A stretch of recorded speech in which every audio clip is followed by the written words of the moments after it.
मैं कमरे में पिछले 31 दिनों से फ़कत इस हकीकत का नुकसान गिनने की कोशिश में उलझा हुआ हूँ कि तू जा चुकी है। तुझे रायगानी का रत्ती बराबर अंदाज़ा नहीं है। तुझे याद है वो ज़माना जो कैंपस की पगडंडियों पे टहलते हुए कट गया था।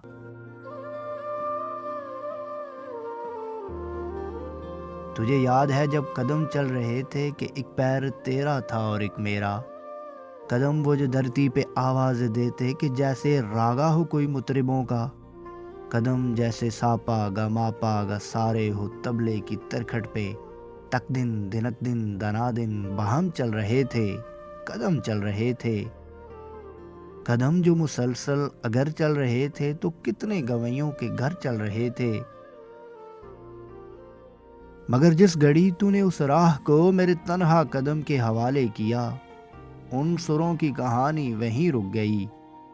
कितनी फनकारियाँ, कितनी बारीकियाँ, कितनी कलियाँ बिलावल गवैयों के होंठों पे आने से पहले फना हो गईं।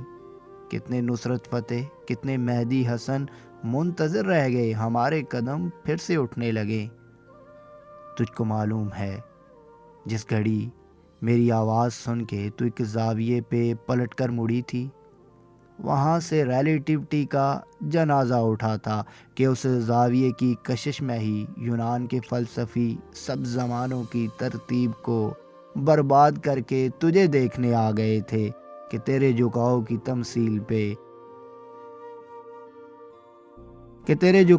तमसील पे अपनी तिरछी लकीरों को खम दे सकें, अपनी अकड़ी हुई गर्दनें लिए अपने वक्तों में पलटें जियोमेट्री को जन्म दे सकें।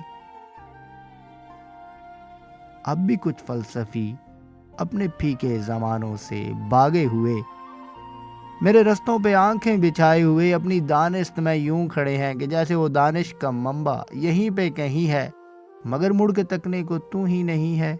तो कैसे फ्लोरेंस की तंग गलियों से कोई डिवेंची उठे, हस्पानिया में पिकासो बने, उनकी आंखों को तू जो मुयस्सर नहीं है। ये सब तेरे मेरे अगट्ठा ना होने की कीमत अदा कर रहे हैं कि तेरे ना होने से हर एक ज़मा में, हर एक इल्म फ़न में, हर एक दास्तां में कोई एक चेहरा भी ताज़ा नहीं है।